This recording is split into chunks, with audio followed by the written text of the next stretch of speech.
Guys, what's up? This is McAllister's podcast. I'm your host, as always, Coleman McAllister. Got a super solo live stream episode today.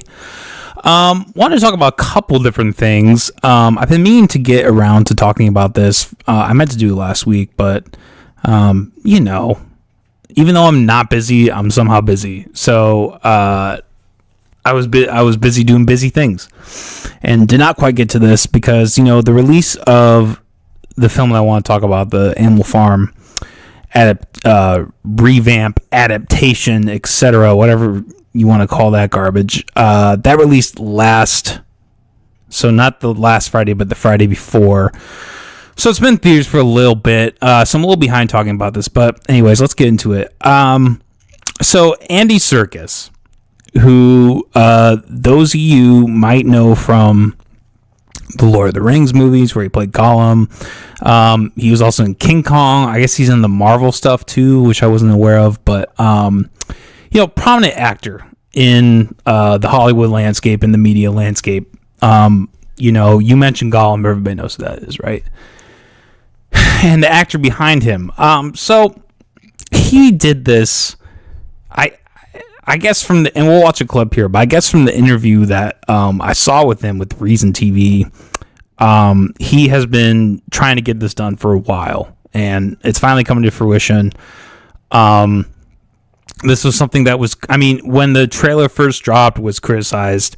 People saying that, this is gonna, how the anti-capitalist messaging doesn't really work for something like Animal Farm. And I'll just say this right off the bat, it's two things strike me. One, this is a clear attempt at indoctrination from the corporate press, from Hollywood, etc. Because, and the media landscape is saturated with this.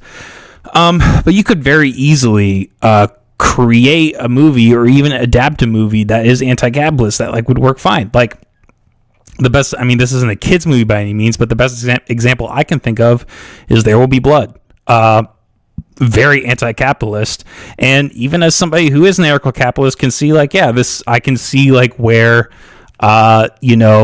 when somebody is in a capitalist utopia, quote unquote, not really utopia, it actually really shows how it's fucked up his life in a lot of ways. But how that you could see someone getting to this level of power through capitalism.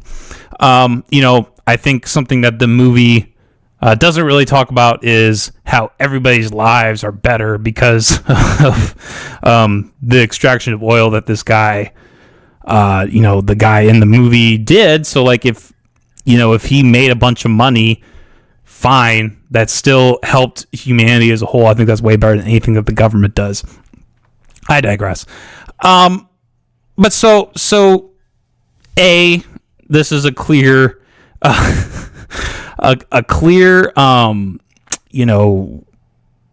psyop in order to just brainwash the masses, which I think this is I don't know if Andy Serkis, you watch from the interview, he doesn't really seem to know what the fuck he's talking about. Truly, he doesn't really seem to understand what the source material really means. I don't know if he necessarily has any malicious intent. However, I could see these companies, these corporations being okay, yeah, this totally works to our advantage. So we will create this. We'll help create this movie, right? And you indoctrinate to the youth. Speaking about the critique of Animal Farm, this is what the Soviet Union did, right? They spent, and this is what religions do. They spend a lot of time trying to indoctrinate the youth because that is the easiest way to get your ideas out in the open. Is you tell a bunch of humans with not fully developed brains and who are just very emotional, you give them an emotional idea and tell them that this is legitimate, of course that's going to stick with them for the rest of their lives. So that being said, I don't remember what the second point was with that. I was, because it's indoctrination and it's just something else. I don't remember what that point was. But this is just clearly, and I'm really glad that like there has been this level of criticism, and not even like from the party that you like the people that you would expect. Like a lot of leftists are also just like, yeah, this is just crap. I mean, and you could almost see in a way where like they could have done this really well, right? And that would have been even scarier, more draconian. But thankfully, it actually hasn't really seemed to resonate with people, at least like adults. So I think that's good. However, you know, it's still, like I said, it's still an attempt at mass manipulation, at indoctrination. So I thought it'd be prevalent to go through this. So let's just play this clip and to start off. And this is from Reason TV. I actually found it interesting. I don't know if this was intentional or by mistake. They kept it on the YouTube channel, but they removed it from the Spotify channel, the interview, after Animal Farm, probably in response to the criticism. Let's actually look right now. Let's see if if on their YouTube page, the comments are turned off. Because if that's the case, that would be insane. It would be very not libertarian to do that. Let's see.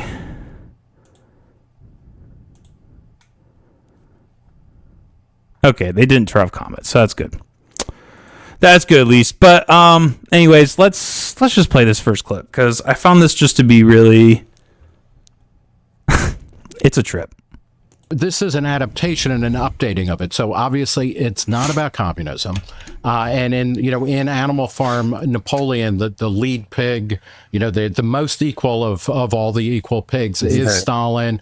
How does it work here? Because the system that you're kind of critiquing is not socialism, right? Or international communism. Where do you go with that? No, we felt that when we started working on it, that and we talked to the Orwell estate a lot about it. That if Orwell were writing that story now, what would his targets be? And he was someone who reviled authoritarianism on a grander level. So I mean, that at that particular time, obviously he was aiming at a particular regime. But if he was writing Animal Farm right now, what would be his targets? A lot of the themes are exactly the same. It's just the different management systems around the world that use authoritarianism and dictatorship to survive.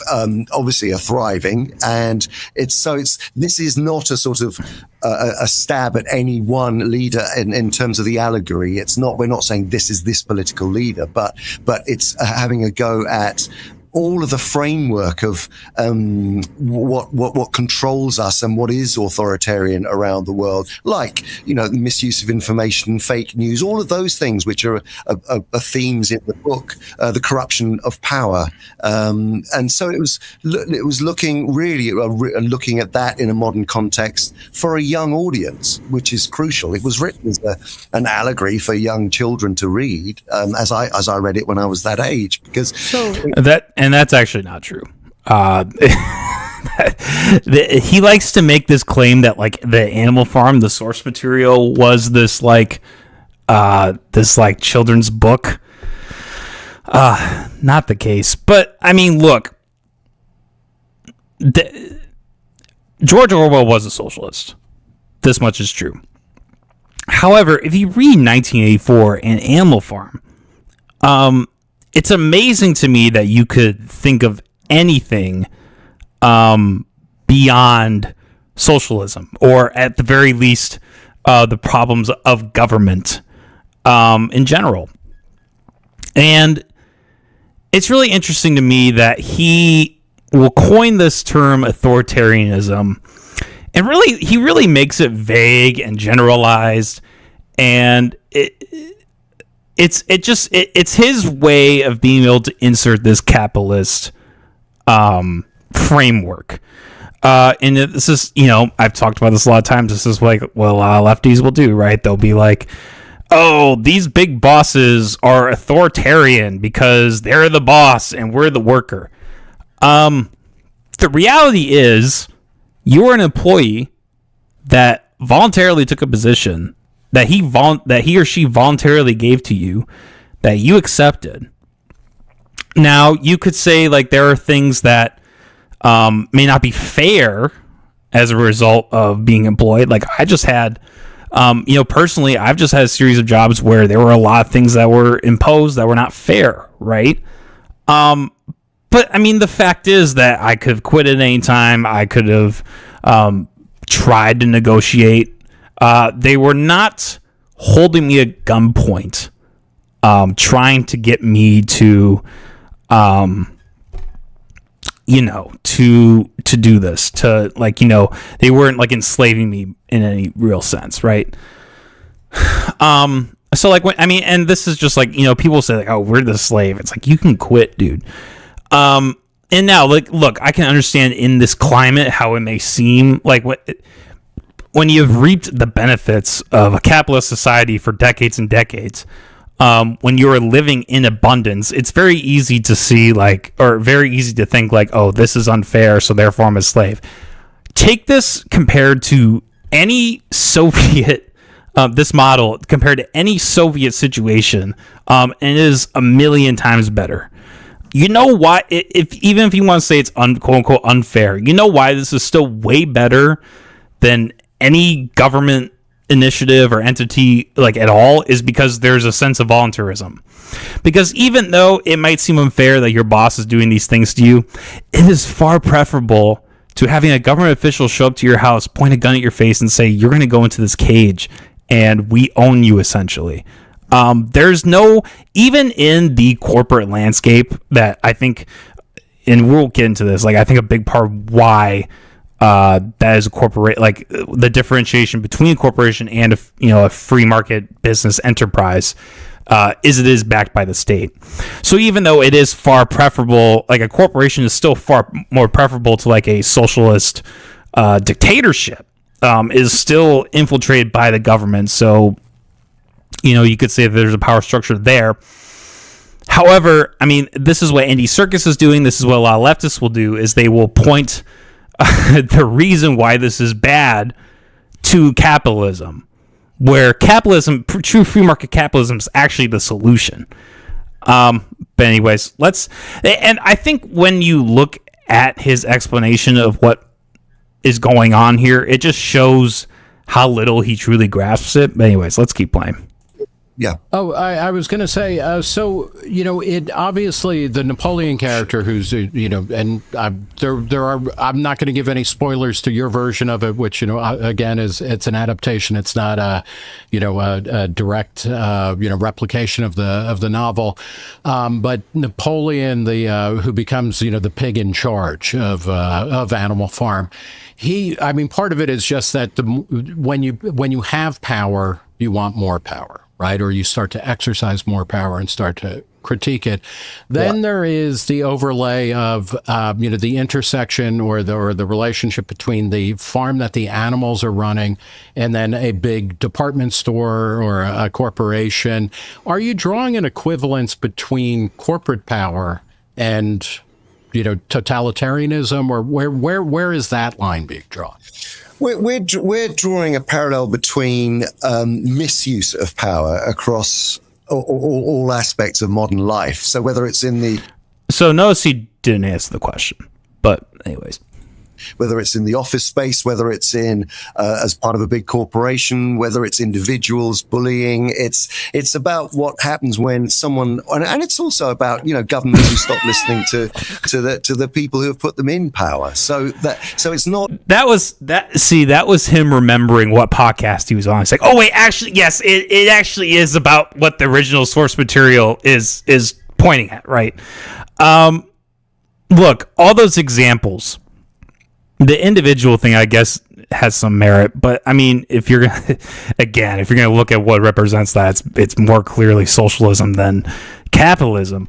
But he used this example again, and it was great that like he refused to answer the question. He was just like, this is kind of like when I was talking, and funny that it was also a recent interview, but like, it's like this last interview that they did with Afro Man, where he's just like, it's just everybody just needs to get along. This is like a very like hippy dippy thing from Andy Serkis to just be like, yeah, it's just people being mean, man. That's just what it is about. It's just about people being mean.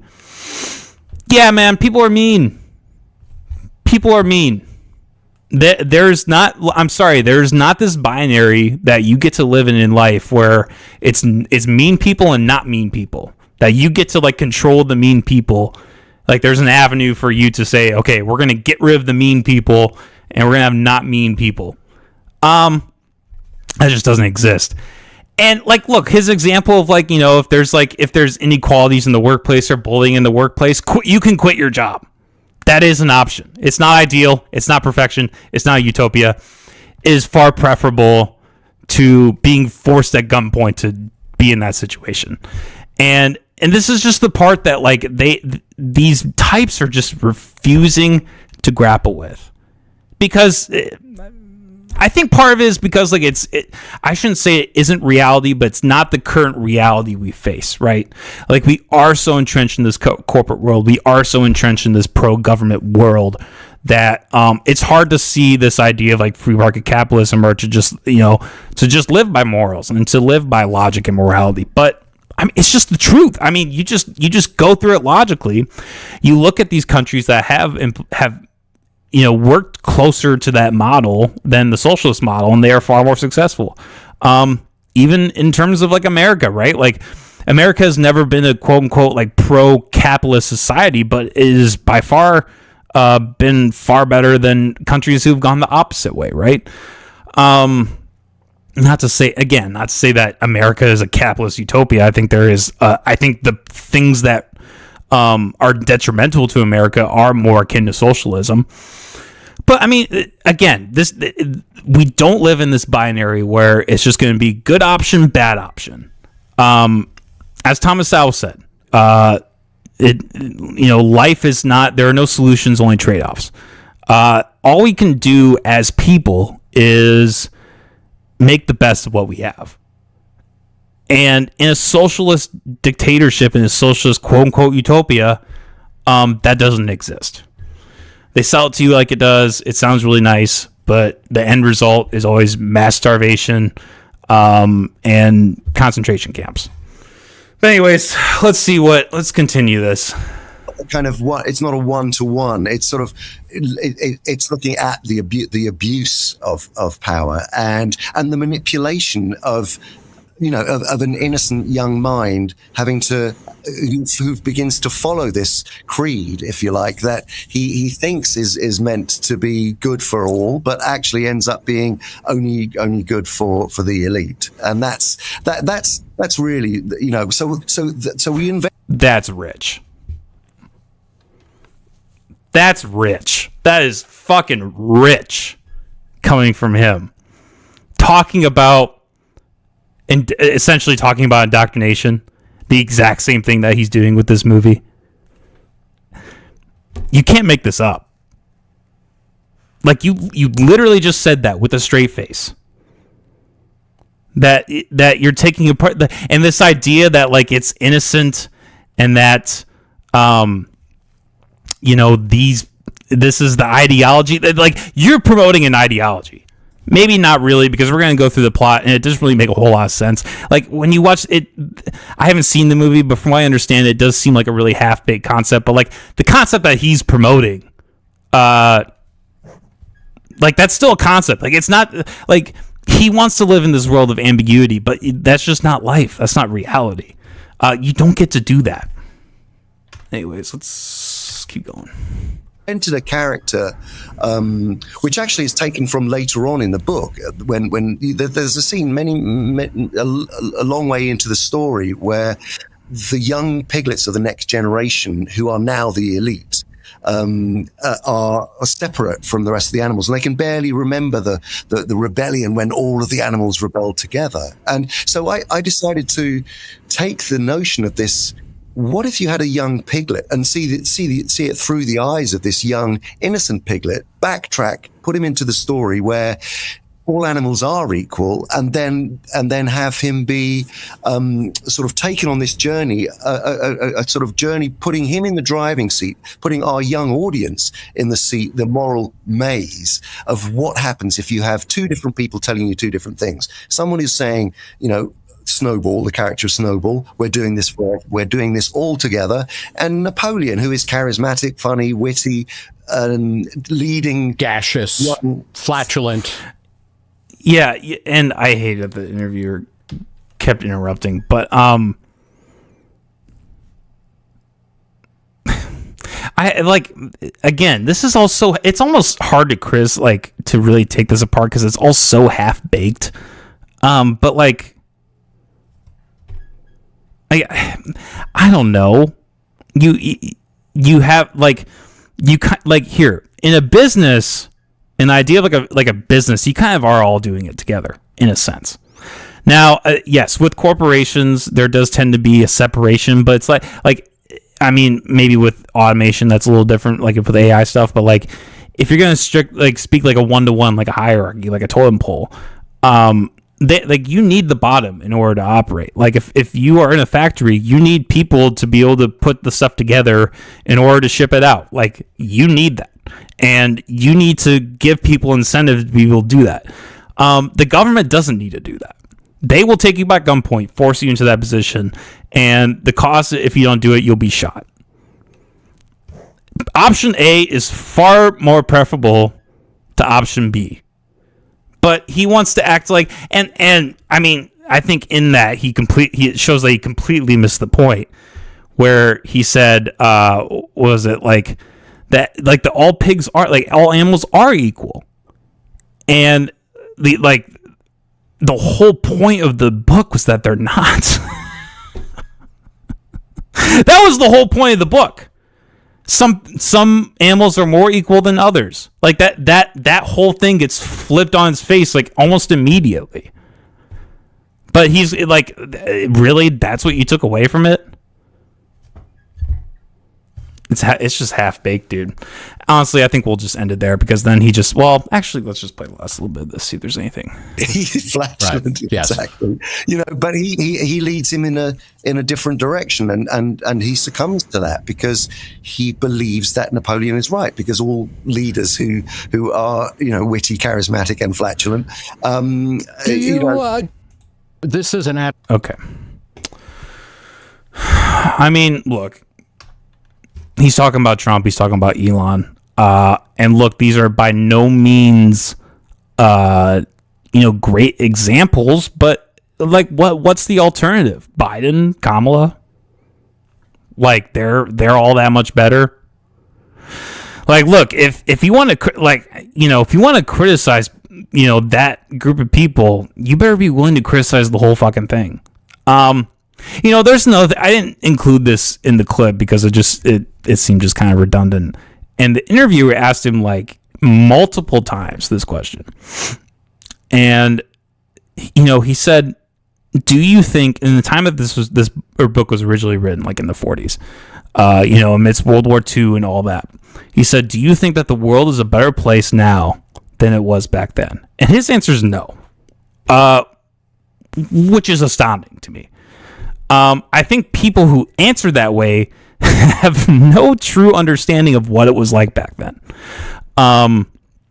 Put yourself in North Korea, put yourself in Russia, put yourself in, being a Jew in Nazi Germany. Like even these like textbook things that we can understand. Now current modern day is far more preferable to that. The fact that we can order food on our phone and it can be delivered in less than a half hour is far preferable to mass famine and starvation. That was like just a product of human life. I was talking to a family member the other day, and they were like, we were talking about like nature, right? And like how she made the point, like you watch these documentaries and like so many of these babies die. And, I made the point, I'm like, that's how it was for most of human history until modern medicine. Well, yeah, that's true. Like, you would have babies, and the chance of them dying from like the cold or the flu or a fever, if they survived that was like a miracle. That was like, oh my God, this is insane. Like, that happened all the time. I mean, and even in this time frame that he gives, and I know, I like, he's not going to be able. Andy Serkis isn't going to be able to admit this, but you know why? You know why things are better now than they were back? It's capitalism. It's 100% capitalism.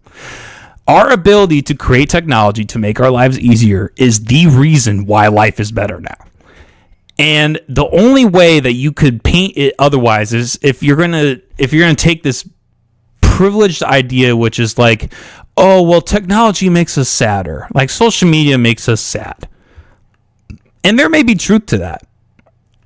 But again, this is not a binary of bad or good. This is not a binary of, oh, because cell phones make us more sad or because XYZ, then the opposite of that must be better. That's just, both scenarios could not be ideal. There's never going to be this utopic ideal where it's like, yeah, you have cell phones that aren't like, you don't have cell phones, you don't have this technology, but things are good. Like, you take any aspect of reality, any aspect, and the reason why it's better is because of capitalism. And all you have to do is compare it to any socialist country, any North Korea, Russia. Compare it to any model where they used socialism, like the quote unquote, like the we the people, like we're gonna have government organize all these industries, and it always ends terribly. Aside from the fact that it just doesn't work, it requires mass slaughterings of people. It requires silencing people's voices because, if you have a way and then somebody else has a better way, you can't flip the script. Like, you're already on team A. You can't go to team B. So what do you do to the guy on team B? You shoot him in the back of the head and you throw him in a mass grave. That is the opposite of this day and age we live in. And it's also hilarious. These like let's take Andy Serkis, for example. The whole reason why anybody even knows Andy Serkis exists is because of capitalism. Because he was in a movie called Lord of the Rings, and this wasn't created by the government. The U.S. government didn't come in and say, oh, hey, we're going to create this motion capture technology and we're going to put you in it and you're going to be able to, play Gollum. We're going to put you on a green screen and we're going to bring this to life. The government didn't do that. A company did that. Whatever, I think Miramax, maybe? Whatever company that was that did that. That did those movies. Maybe it was, I don't know. But whatever company that was, they hired people through capitalism to create that technology. So you're looking at a man whose life is indisputably better off than it would have been otherwise because of this technology he's criticizing. And, I thought it was funny in that interview how he made sure to have just the Animal Farm poster and like a shitty lamp that he clearly grabbed out of the attic and was like, hey, I'm going to take the part of my house that looks the least nice. So I can look like the common man, right? It's like, dude, you are worth millions of dollars because of capitalism. Like, plain and simple. There's no other way around it. So, of course, it's really easy for him to criticize that. Of course, it's really easy for these corporations to criticize something that is going to just enable them to have power. Like, yeah, if you keep the masses, mad about capitalism, then they're like, when Fallout makes a TV show that is like 100% anti-capitalist, they're not going to turn around and be like, oh, hey, well, what's Amazon? It's a capitalist, it's a corporation, right? Crony capitalism, not true capitalism, whatever. But they are not going to turn to the people who thrive off a crony version of that system. They're going to turn to the opposite. They're going to say, oh, we need less capitalism. Because, if Amazon was operating in a true free market, they wouldn't have made Fallout like they did. these studios who made this movie, if they were operating in a true free market, they wouldn't have made this movie, because that would be suicide. That would be like Pizza Hut having an advertisement where they're like, our pizza sucks. It would just be stupid. But the reason that they were able to do this is because they're corporations. They're backed by the big bigs. They're backed by the government. They can make a movie like this, and it won't affect them in the slightest. And I don't understand what it is. I don't understand why people just then jump to capitalism. I don't know if it's because they just don't understand this. They don't know this. Like, I truly don't understand. I don't get it. You know, currently I'm reading this book, Dear Reader by Michael Mouse. It's like his first book. And I gotta say, I think it might be my favorite book of his. Because it's like, it is like truly the perfect balance between like satire, like comedic satire, and like true, like horrific shit. Like, it's through the eyes of Kim Jong-il, who I think Kim Jong-un's father, I believe. And it's like his telling of it's his telling of his life. And of course, there's always, you know, farcical, ridiculous things like, you know, he claims that he fixed a bus when he was 10 years old, and except like he just has all these knowledge, like, and you know, he has these debates, like he goes to adults and he argues with them, and the adults are like, yeah, you're right, and then like everybody just agrees with him. Like, there's just no way that happened, because especially as a child. Or at least like that happened under genuine circumstances. Maybe they just said because of the position his, you know, father was in, whatever that, you know, but beyond that, it's really interesting how, like, there's a part in the book where someone actually has like a pretty good solution. They're like, hey, how about to get out of our economic woes, we take the industries that we're profiting off of, like our fishing and our squid and like our apples. Like, he, like, as an example, the student like throws an apple in the garbage, and he's like, nobody even cares that I throw this in the garbage. Like, we have such an abundance of this. Like, why don't we sell this to make money, to get funds to like create our infrastructure? And the main character is like, no, this is awful. No, like, we need to create this. We need to do this because we're Korea. You know what happens later in that chapter? They end up mass executing people who are of this like opposite ideology, because that is what you have to do in order to create this quote unquote socialism that doesn't help everybody. That only helps the elite. You know, communism can never truly be achieved. It only can be achieved through the means of socialism. And the problem is, it never gets past socialism. It just doesn't. Like, no, it's not true that all people are equal. Sorry, people have skills, people have things that they struggle at. It's not true that everybody's equal. You can't just take a person and put them into any position and they're going to do that well. Like, that just does not exist. And you know, the irony in all this is that the things that Andy Serkis wants to do with this is very akin to socialism, is very akin to that same idea where it's like, we're going to have this ideology, this is what we're going to promote, and this is the right one. This is not a nuanced film. I mean, the original book wasn't nuanced either, so it's kind of like, what can you even really do with that? But like, this is not nuanced. This is not like him taking the ideas of both capitalism and socialism and being like, here's a critique of both, and here's like, no, this is clearly one-sided. At least it was an attempt to be one-sided. We'll read a little bit of the plot here. I don't think we need to get into the whole thing, but let's even just like dive into the beginning of this. Of the plot. This is the plot of Animal Farm, the adaptation, Andy Serkis's adaptation of Animal Farm. After failing to make his mortgage payments, Farmer Jones's Manor Farm is repossessed by the bank. The farm is set to be sold to Plinkington Industries, led by ruthless billionaire Frida Plinkington, who intends to slaughter the livestock. Now, there's a lot here that already doesn't make any sense. First of all, his farm is being repossessed by the bank. So this is not capitalism. You know, this is not like the evil of capitalism. This is a bank who is backed by the government repossessing his farm. This is also a corporation who, again, we've already said is backed by the government. So again, not akin to a fair critique of free market capitalism. And then the billionaire's intention is to slaughter the livestock.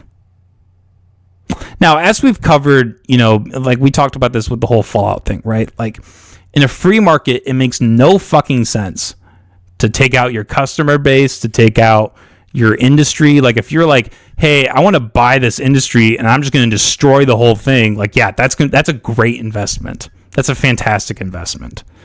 Like, already from the get-go, A, this is nothing like the book, and B, this has just this is not capitalism. This is not the thing that he's set out to critique. Okay, fine. It's authoritarianism. Where does that come from? That's the next logical question. Yes, authoritarianism is bad. You know what is authoritarianism? It's government. It's socialism. These are the things that are authoritarianism. Your boss being mean is not authoritarianism. I'm sorry. You still have a choice to quit. Now, if your boss is a fucking mobster and then he points a gun to your head and says, hey, you need to do this or I'm going to take your life, yes, that would be authoritarianism. That doesn't really exist. That's not what capitalism is. Capitalism is not that. That's not capitalism. That's just, like, when you start doing that, then you're just on some mob shit, which is exactly what the government is.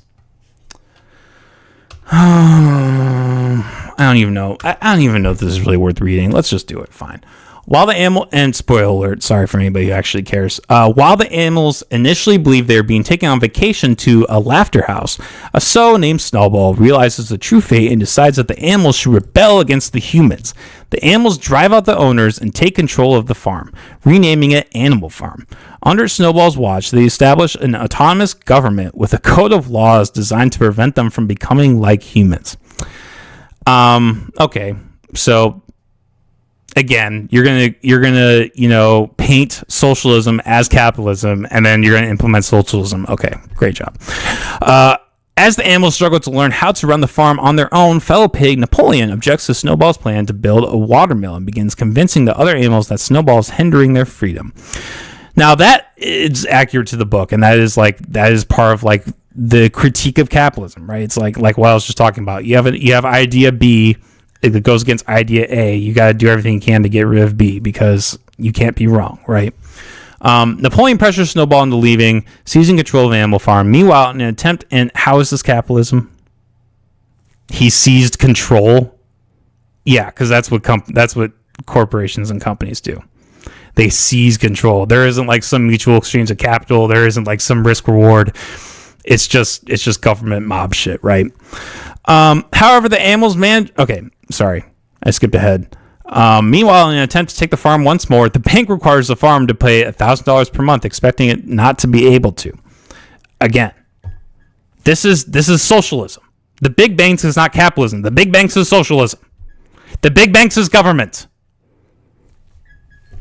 However, the animals managed to raise the funds by operating a market, with them using the extra money to shop at Plinkington's mall. Plinkington, I don't know if I'm saying that right. Plinkington, still insistent on owning the farm, begins to ally with Napoleon and the pigs, giving them free things. So let me get this straight. In a critique of capitalism, they do capitalism. They create a business. But and then they go out and they purchase things with their funds, and this is bad. This is the whole thing I was talking about, the iPhone. The iPhones are bad. Yeah, that sounds way more preferable to starving. Would you rather have extra shit, or would you rather starve? Even if it's not extra shit, even if it's just you're making it by, that's still far better than fucking starving. With the help of his lackey Squealer, Napoleon starts warping the rules of Animal Farm to begin favoring pigs and humans, convincing the animals that they misremembered, the original. Soon, life on Animal Farm starts to become miserable for the other animals, all while Napoleon and the pigs begin to enjoy an affluent lifestyle, behaving more and more like humans in the process. Now, again, this is where they just intentionally changed this. The whole, this is crony capitalism. I mean, really, you have the pigs backed by a corporation, and then they change the rule. This just jumps between capitalism and socialism so much. Okay, so they're using their capital that they gained from their business, which in this case is good, but then they, use their capital to buy things at another business that's somehow bad because it's a richer business, because there's more things and it's worth more, so then it's more bad. And then that business backs the Napoleon character, and then the Napoleon character uses authoritarianism to change the rules. Again, when you have a quote unquote company coming in and doing things authoritarianly, they are no longer operating as a free market business. They are operating as a government. Okay. Shit. Snowball's former protege, Lucky, who Napoleon takes a liking to as a son figure, begins questioning the regime when fellow pig Puff leaves due to the conditions. His perception is further shattered when Napoleon tells Lucky his plans to sell all of the animals that are not pigs. So slavery.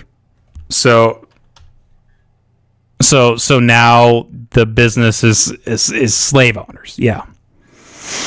Yeah, they didn't use the government. They didn't use authoritarian power for that. And this is what Andy Serkis would say. He'd say, "See, this is why it's a critique of authoritarianism." But like, it's all misplaced.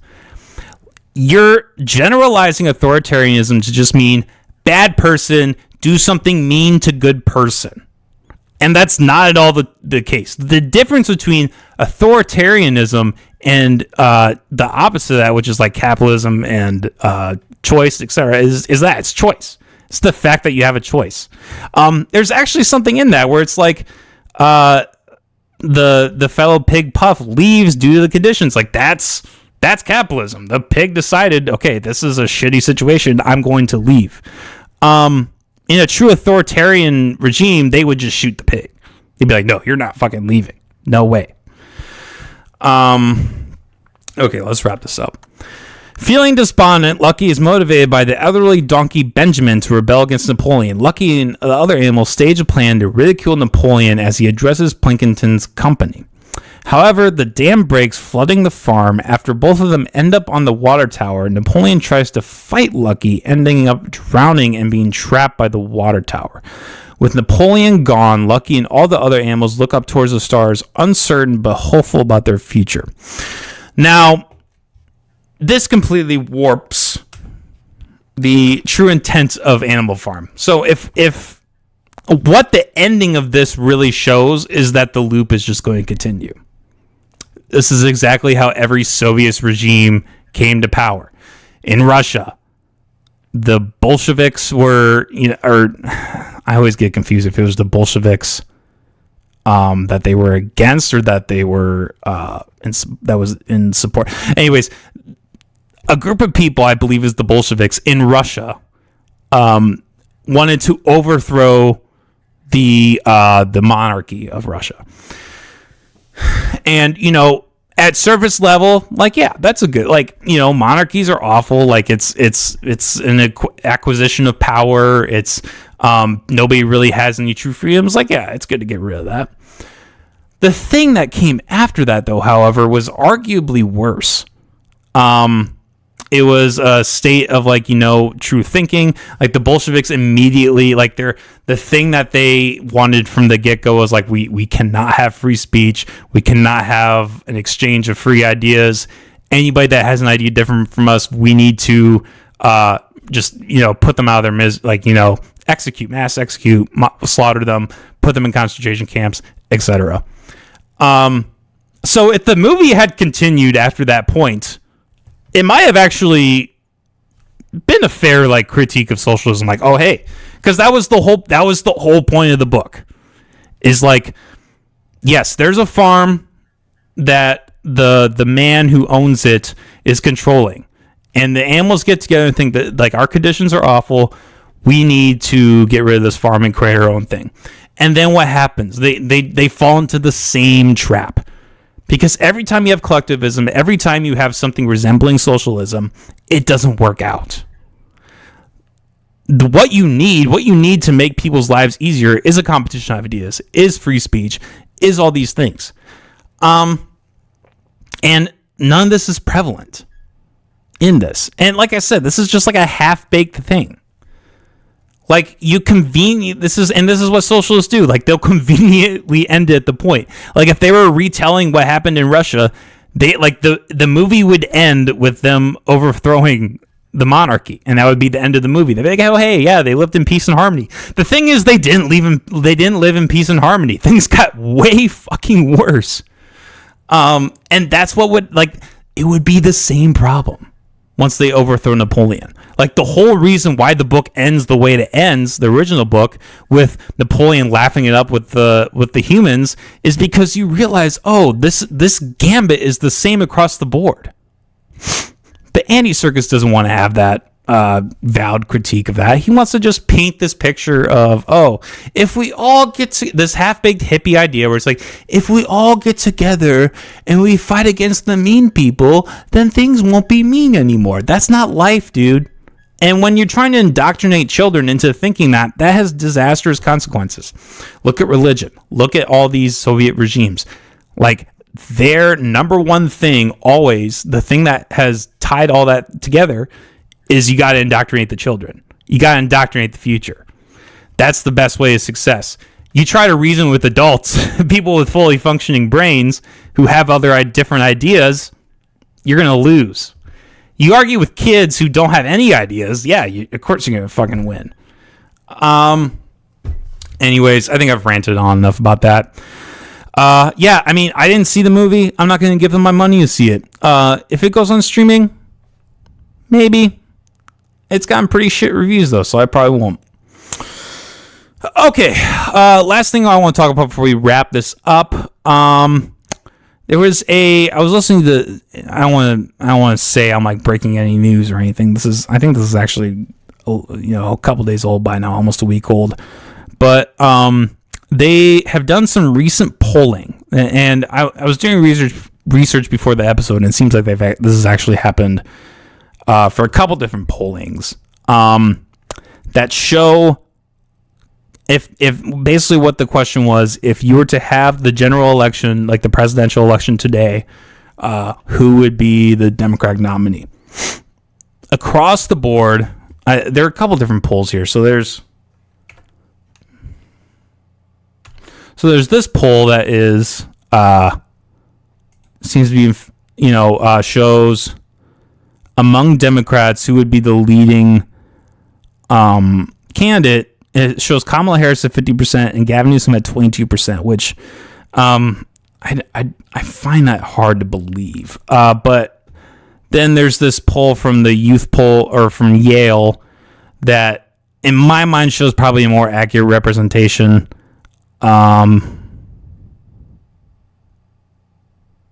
Democrats versus Newsom, Kelly is most electable.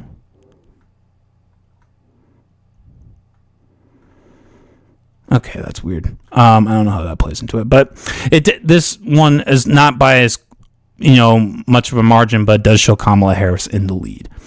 Now, the thing my takeaway from this is, first of all, I think it really does just show how it's a multifaceted thing, right? It's the voters who will literally just vote blue no matter who. They will vote for dead people. It doesn't really matter who is leading the charge. They will just vote for them because their ideas are so great and the other ideas are so bad. It's Star Wars shit, right? It's like bad guys, good guys. And Republicans are guilty of this to an extent too. But I've always said, I think the split in MAGA right now that is happening over the stuff overseas in the Middle East and Iran. If that same thing happened in the Democratic Party, you would not see a split. Everyone would just hop on board and say, "Oh yeah, because we're the Democratic Party, we have to be doing things right." Or at the very least, maybe we're not doing things right, but our party is still the best option, so we have to just blindly support them no matter what, right? I think that's part of it. I think what's most likely happening is, these polls are not, I think this has just been true for, the last couple elections, but it's true. It's important to remember that these polls don't actually represent reality. I think it's more likely, that these institutions, these corporations, government entities, etc., are pushing this intentionally. Either they fudged the numbers, or they went to certain populations that they knew were going to vote in this way. Like Yale, of course, like all the students are like liberal, of course they're going to vote in this way. But it really is stunning. Despite all this, it's still really stunning that we are seeing Kamala Harris pull ahead in this way. I always thought Gavin Newsom was probably the best. I shouldn't say best in terms of I would like him as a candidate, but someone who I think would probably have the best chance winning in the Democratic, election. As a Democrat in the election, I think that would just be the best. That would be the most powerful option. I could even see AOC, and she, in this poll here, she did go up against, she did pull ahead more than Gavin Newsom. Not overall, but in the younger, demographics, which I think that's a big divide too. There's a huge divide between the young population and the old population. That's always been the case, but I think it's even more so the case in the Democratic Party. There's probably something that has to do with race and gender and all that, etc. But look, I think this is alarming. It's alarming that because this Democrats are going to win in 2028. Trump would have to completely reverse things in some way that is honestly not even believable, not even reality. He would have to do something that would just shock everyone in order for the Republican Party to have any kind of success in 2028 or even the midterms coming up. He would have to do that very, very soon. I think even if he ended the Iran war today, I don't think there's a chance of the Republicans doing well in the midterms. I think that's just obvious. But I will say, when you look at what the Democratic Party is, you would want to hope that there would be someone in there that would be at least, have something to them, right? If we're gonna look at the local election, Rob Sand, Rob Sand is better than any of these people who were being pulled for the Democratic president. He is far better. He has a far better track record of actually doing things for the people, actually, seeking out government corruption than any of these people combined. Easily. He's easily a better candidate. But, I think it just goes to show, Kamala Harris, who might be one of the dumbest people to ever be in the political circus at as high of a level as that in the last 20 years, since Bush probably, might be worse than Bush. Who is the puppet? I mean, Joe Biden was dead, right? So even he had the ability to really fuck things up, and Kamala could fuck things up too. But she is at least good enough to where she can just have a point. She's not quick on her feet. She's not good on her feet. But if she has if her advisors give her a point, hey, this is the thing you need to do, she can do that somewhat effectively. She can do that better than Joe Biden probably could.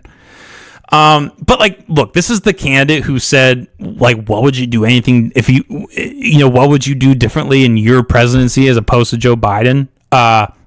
She would just say, she said nothing. To all these people who, went to the No Kings protest and who really look at Trump like this monarchy figure, which I just don't think is accurate. But even if it was, who is Kamala Harris? She's way more akin to a monarchical figure than Donald Trump. Joe Biden won the Democratic primary, like through a vote. And you know what happened? The Democratic Party just said, fuck that vote.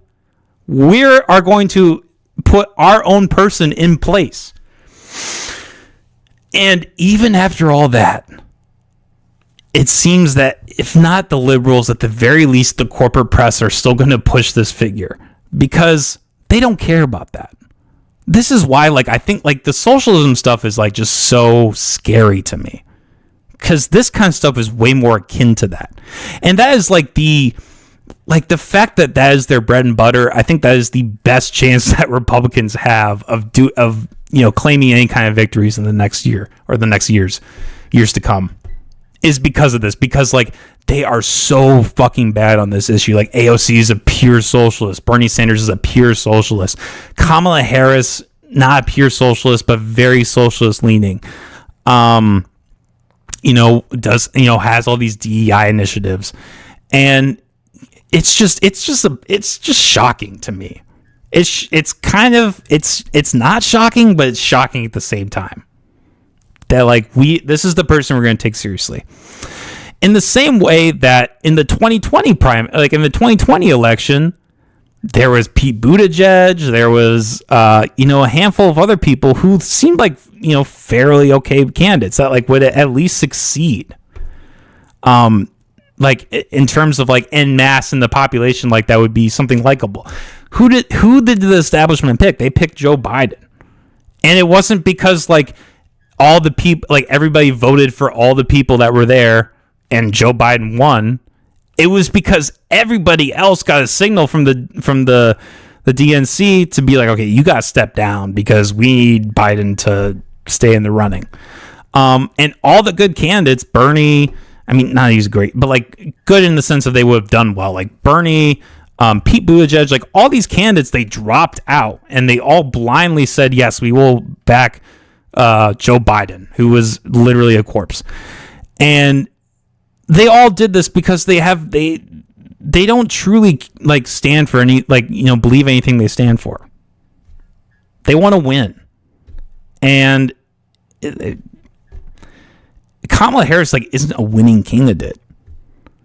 And even if she was, like, it's if liberals and like the Democratic Party really buy this and really like this is the person who's the next president, like we're fucked. We are fucked if that happens. And it would be really sad. It would be really sad that there would be an entire swath of the population that would just say, this is what we want.